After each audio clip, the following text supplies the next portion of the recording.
Fala galera do Podcast Sul, fala torcedor atleticano, estou com o Hassan Neto, meu colega de Bandeirantes, apresentador do Donos da Bola, e a gente vai falar de Atlético e da formação de Paulo Turra.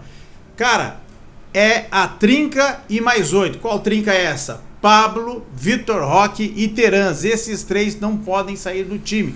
A gente vai debater esse e outros assuntos do Furacão aqui no Podcast Sul, mas só depois da nossa vinheta.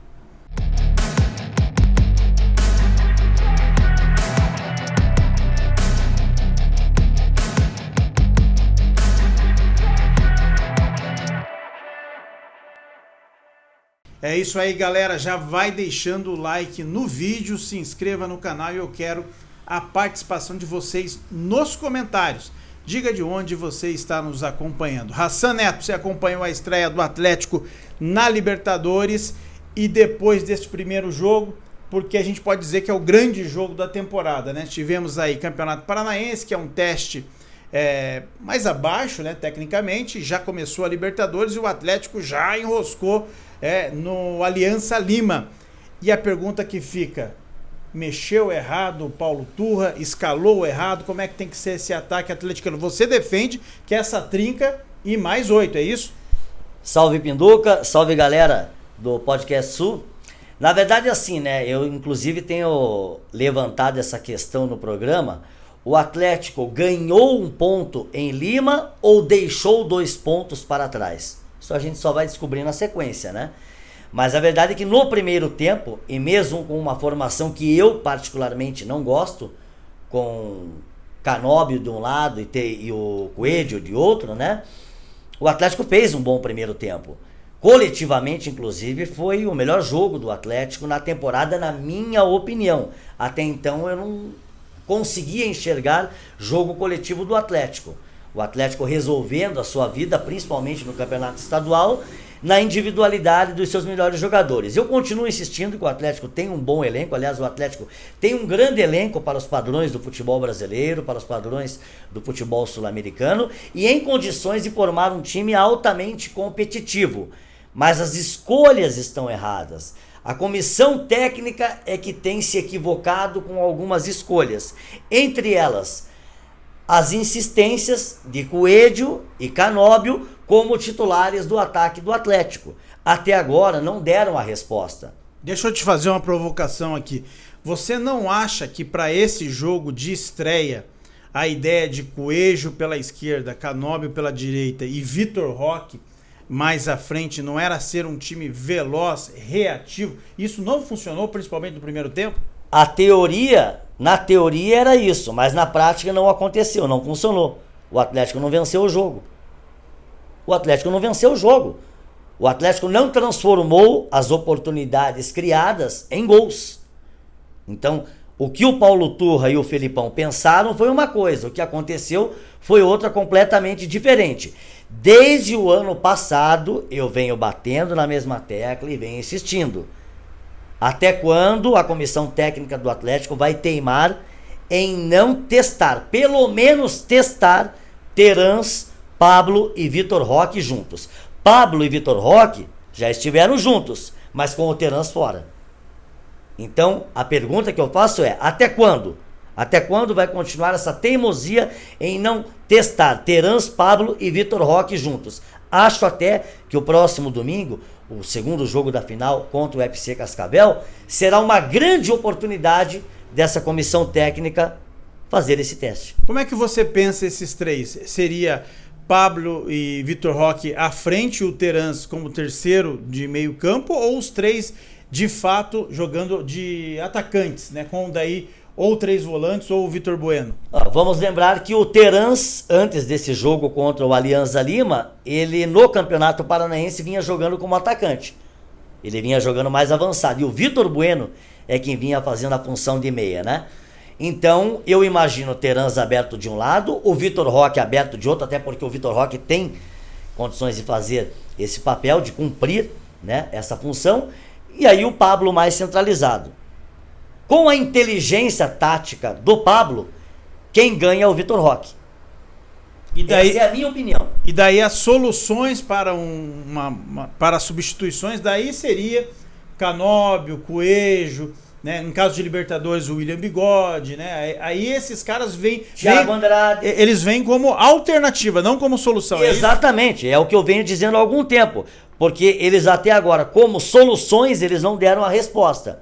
Quem sabe como alternativas, eles possam responder alguma coisa, oferecer algo ao Atlético. Porque até agora, nem Coelho, nem Canóbio, nenhum dos dois, ninguém ofereceu nada ao Furacão. Você, torcedor atleticano, concorda? Deixa aqui nos comentários. Tá gostando da resenha? Tá gostando da resenha? Então apoia aqui o canal, cara. Tem um botão valeu aí, ajude o podcast Sul. Hassan, antes de você complementar aqui, eu já vou adiantar um tema aqui. Eu quero falar de Luiz Felipe Scolari na comissão técnica. Eu tenho que nesse último jogo da Libertadores, ou melhor, na estreia, não sei não se o Felipão não apitou ali nas substituições, porque foram alterações muito fora do comum que estava fazendo o Turra. E eu cheguei também a levantar essa questão no programa, nos Donos da Bola Paraná, que eu imagino, isso não é informação, é opinião, eu imagino que dentro do Atlético já se sentiu que o Turra ainda está verde. Ele ainda não está pronto, preparado para comandar um time do tamanho do Atlético. E principalmente em se tratando de Libertadores, né? Então, o Felipão, ele passou a representar não só um peso a mais no banco de reservas, mas a oportunidade, a condição de segurança para o Turra. Porque na transmissão, por exemplo, por várias vezes, quando a câmera fechava no banco do Atlético, a gente via o Turra e o Felipão conversando, né? Então eu tenho certeza que ele teve participação em todas as substituições, todas, né? E eu gostaria aqui de aproveitar a oportunidade de levantar mais uma questão. Você não tocou no assunto, mas eu vou fazer aqui um desafio a essa comissão técnica. Com relação ao Pedrinho. O Pedrinho é um jogador rápido, o Pedrinho é um jogador que tem habilidade, tem uma boa qualidade técnica, mas não tem a menor condição de jogar como lateral. Ele marca muito mal. A noção de espaço dele é zero. O tempo de bola dele é zero. Por que não aproveitar o Pedrinho numa outra função? Por que não adaptar o Pedrinho como um jogador de lado de campo, aproveitando a velocidade, a qualidade técnica dele, e aí ir ao mercado e trazer um lateral de verdade? Porque o tal do Fernando, que veio da Chapecoense, até agora mostrou-se limitadinho. O Atlético precisa urgentemente de um lateral esquerdo. E acho que o Pedrinho pode ser melhor aproveitado, adaptado numa outra função. Você diria que a lateral esquerda do Atlético é o maior problema do Furacão para a temporada? Você acredita nisso? E em caso o Pedrinho seja aproveitado como um jogador de lado de campo, ele estaria dentro de uma hierarquia atrás de todos os outros, você diria? Atrás de Coelho, atrás do próprio William, atrás de Vitor Roque, né? Que vai dentro dessa ideia que você está defendendo. O Vitor Roque jogaria pelo lado esquerdo do campo e o Terans do lado direito, ou ao contrário? Mas aí quem poderia dar essa resposta para você, Pinduca, seria o próprio Pedrinho. Se adaptando ou não a essa nova função, dando resultado ou não dentro de campo, o próprio Pedrinho é quem responderia. Muitas vezes a hierarquia ela acaba condicionada aos resultados, àquilo que acontece, àquilo que o jogador oferece, entrega, não só para o treinador, mas para o time. Deixa eu trazer um outro assunto aqui. Eu acompanhava a estreia do Fluminense na Libertadores, né, no duelo Diniz e Thiago Nunes, né? Você é um defensor do Thiago Nunes e um defensor do Diniz, dá para colocar assim para nossa audiência.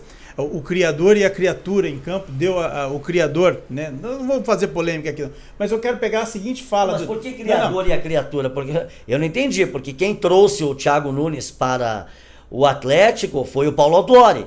Sim. O Paulo Autuori é quem... É que o time do Thiago Nunes, ele variou positivamente da criação do Diniz no Atlético. Não, espera aí. O time do Fernando Diniz estava na zona de rebaixamento, se não me falha a memória, na vice-lanterna, né? Não, mas pera aí.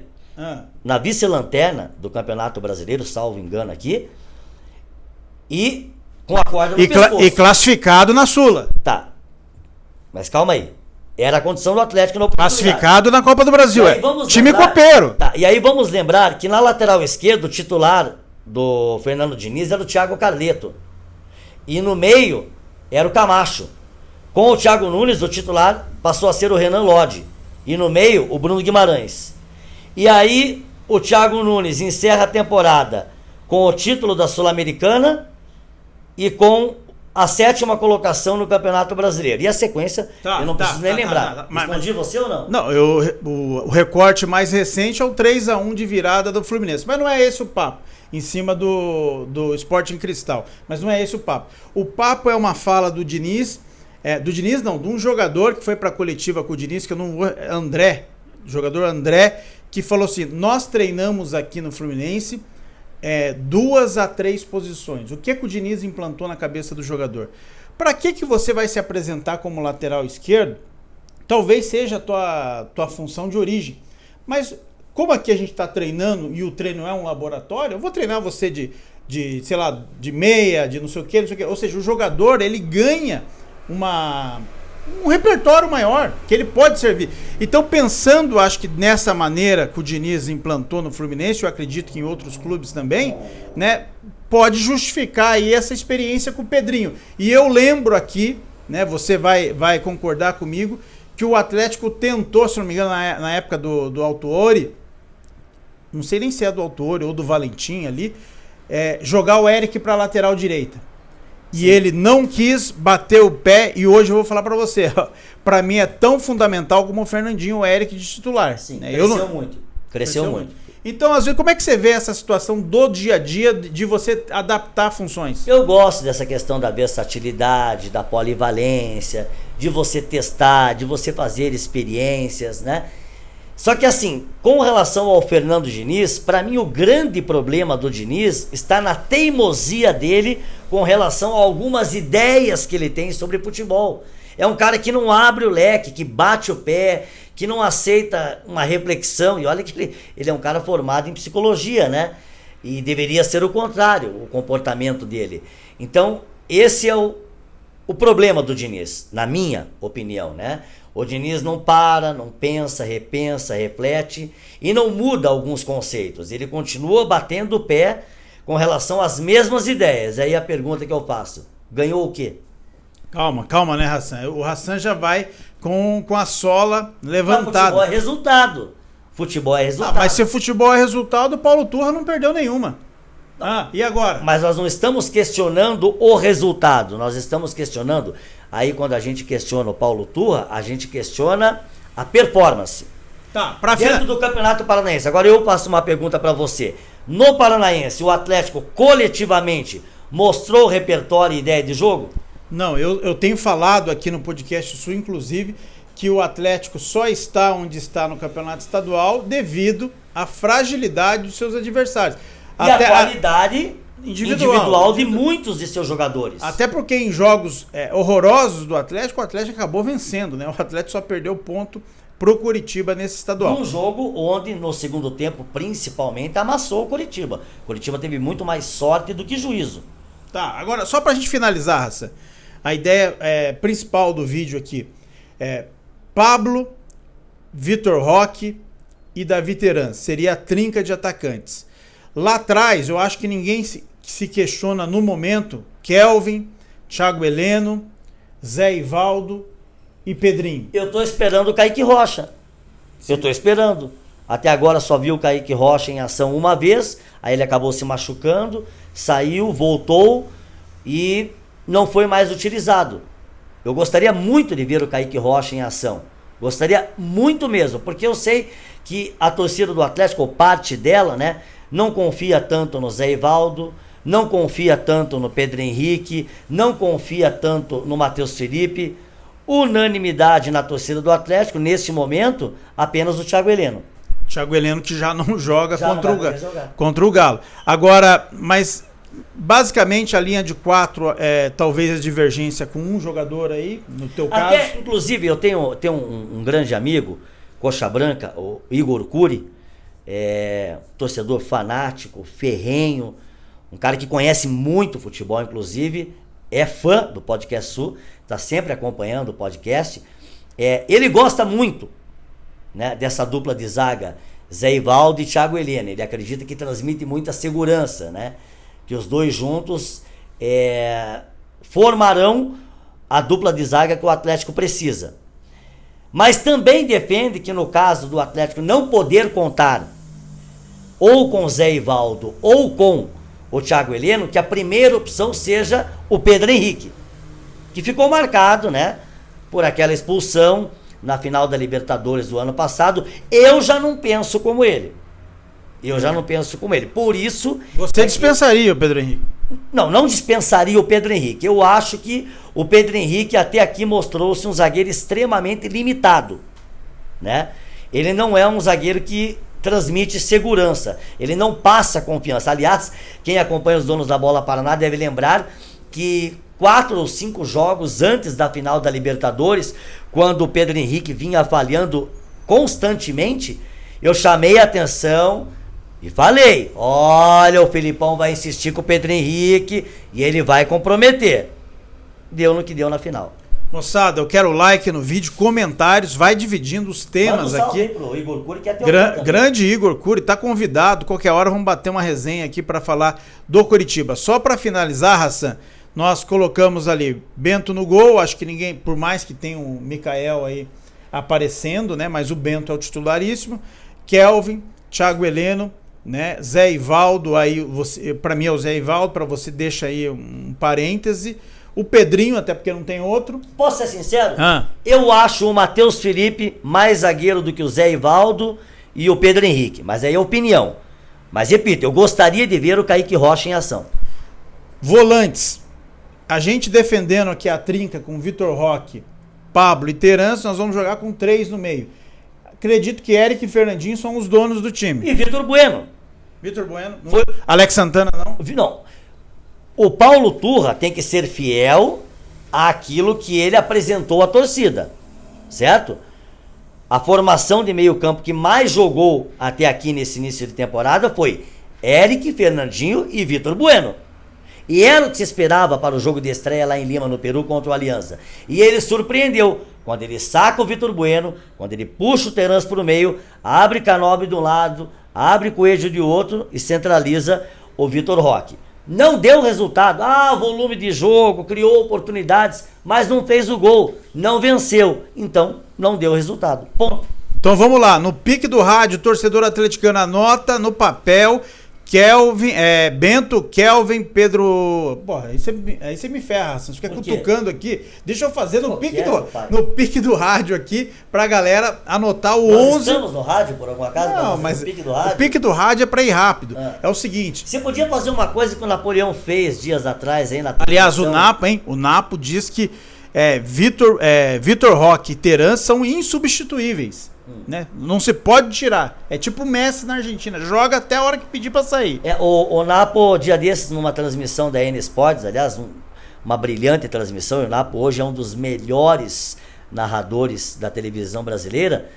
Ele fez uma imitação, cara, épica. Não sei se você ficou sabendo, ele imitou um lobo, cara. Ele imitou um lobo na transmissão. Eu gostaria que você imitasse esse lobo agora pra eu decidir qual imitação ficou melhor. Não, se a faz tua ou a do Napo. Como é que o Napo consegue imitar o lobo? Como é que o Napo fez? Você sabe, lembra? Pede pra ele fazer de novo. Vou fazer na próxima live com o Napo, vai imitar o lobo. Mas aqui, ó, no pique do rádio, né? Bento no gol, Kelvin, Thiago Heleno e Zé Ivaldo, Pedrinho, né? Eric, Fernandinho, Vitor Bueno, Terence, Pablo e Vitor Roque. Esse é o segredo do sucesso pro Atlético. É o que temos pra hoje. É o que temos pra hoje. Quer fazer substituição? Claro, tem Alex Santana entrando, tem William Bigode, né? Tem Coelho, tem Canóbio, tem um repertório. Tem Thiago Andrade chegando, tem um repertório. Marcelo Cirino voltando. Tem um repertório pra mudar, né? E esses garotos também, né? Do Sub-20, do Sub-17, que também foram inscritos, que são bons jogadores, o zagueiro Davidson, o meia Dudu, os meias atacantes Danielzinho, Felipe Chiquete, né? Outra coisa que eu também gostaria de chamar a atenção aqui, né? A insistência com o Rômulo. O que é que... Além daquele gol... Sabe quem ganha? Sabe quem gosta do Rômulo? O Felipão, cara. Por isso que eu acho que foi o Felipão que mudou o time. Não, além daquele gol contra o Libertad na Libertadores do ano passado, o que mais o Rômulo mostrou? O que mais o Rômulo apresentou ou entregou? Por que não o Renan Viana, que acabou de conquistar o Sul-Americano Sub-20 com a seleção? Tá certo, moçada. Esse é o Podcast Sul, esse é o Hassan Neto. A gente volta em uma próxima oportunidade. Like no vídeo. Tamo junto.